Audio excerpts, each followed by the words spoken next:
The last two episodes of Red vs. Blue Season 13 made me a believer in superstition. If it wasn't already obvious that 13 was an unlucky number because 2013 was the year that Miles took over as lead writer of Rooster Teeth and consequently ruined everything. So episodes 9 and 10 of Red vs. Blue Season 13 were fucked on pretty much every conceivable level. And I want everyone to be aware that this chain of events at least had to go through a writer, a handful of voice actors, some machinimators, at least one animator, and the poor unfortunate soul who had to stitch the final cut together before release, whom I imagine doesn't have access to sharp objects and their food is spiked with antidepressants daily. I will just start with this exposition dump. Never noticed that. Santa is talking, and we can be assured that Sharkface heard everything Santa said from at least this point on. The great key of this planet has yet to be claimed. It lies in a mountain temple to the east. Which means that he knows that Tucker's key will work the same way as the key from the mountain temple. Your key was in fact forged by my creators, and is therefore acceptable. Because this is said in between the lines about the mountain temple and the purge, and we also inherently understand that Sharkface heard that the key will only be bound to Tucker until his death. Which is why my creators constructed the Purge. As its bearer, the Great Key will remain bonded to you until the time of your death. Activating the Purge will cleanse them. All sentient life on Chorus will be exterminated. Thanks to you, we've got all the intel we need. Then he just walks away from Carolina, leaving her at the mercy of these four guys who he is entirely confident can kill her three friends and leave her alive but incapacitated. You really think 4 people are enough to stop us? You've got no cover in a failing AI. So yeah, I do. As soon as her shield falls, open fire. Just leave the freelancer alive from me. And this makes perfect sense because the last time Sharkface saw Carolina fight 4 guys with no cover, she... Oh. Well, I guess in Sharkface's defense, she didn't have a failing AI back then? She had no AI. Okay, but she did have Wash's help, but she has the help of 3 people this time around, and an AI. Oh, no, that was 5 guys. It's an entirely different situation. So yeah, that's fucked. But why did he walk away from Carolina? To find the Mountain Temple key? But he tells Felix about the key. What if I told you I found a way to kill everyone on Chorus with the turn of a key? Shouldn't that have left him in a position to fulfill his mission? You remember his mission, right? Why don't we go over the mission briefing again? The Mercs want the freelancers dead, so they got me to do it. Briefing over. I mean, he clearly says... There is plenty of need for hostility here. Not to mention that Tucker's key is a lot closer to him than the Mountain Temple one. Did he have plot-convenient deafness that allowed him to hear that the key was in the Mountain Temple, but not that Tucker's key would work the same way, and that all he had to do was kill Tucker and pick his key up? Because he clearly heard everything that bookended that conversation. So if he didn't have to adhere to a cliche that was openly mocked in Austin Powers... I'm going to leave them alone and not actually witness them dying. I'm just going to assume it all went to plan. What? Aren't you even going to watch them?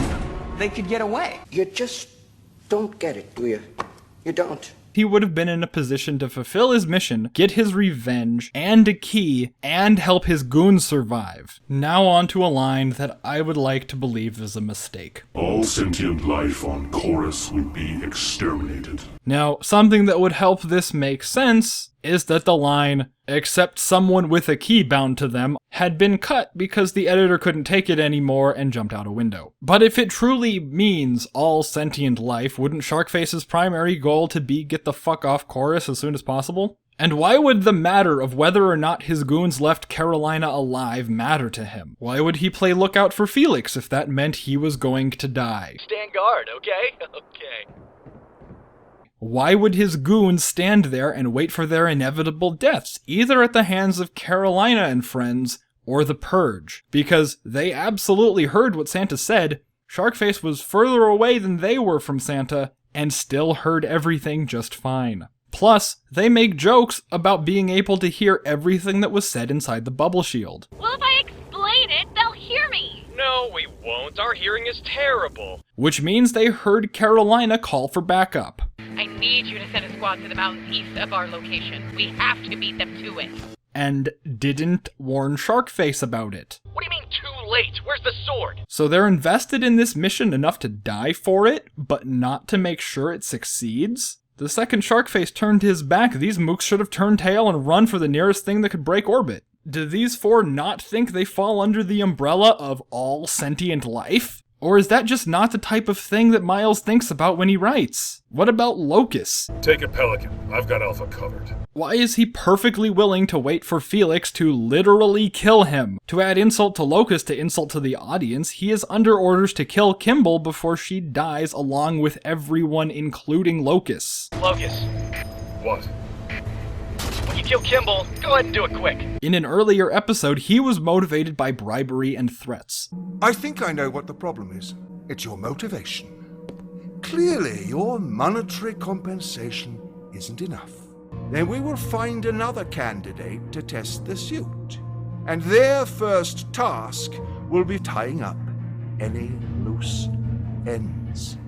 Why is he into self-sacrifice now? And if he's not into self-sacrifice, why does Felix think he would sacrifice himself like that? Where is any of the survival instinct or common fucking sense? Sharkface is surprised to see Carolina alive, I underestimated you.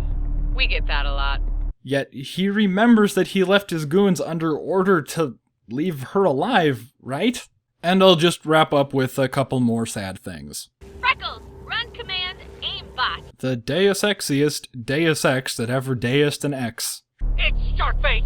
Why does Caboose call him Sharkface when he doesn't have a shark painted on his face? Shouldn't he have called him Shark Gun? And on that note, why doesn't he have a shark painted on his face? When we see him painting his helmet, and before he starts painting, we can all plainly tell that the accent marks are already there. Then there's this obvious scene of him painting the visor, but nope. What happened there, guys? And finally, I'll just let this sentence speak for itself. It's remarkably simple. Everything I've worked towards rests upon a strong foundation. An intricate web of partners, politicians, and clients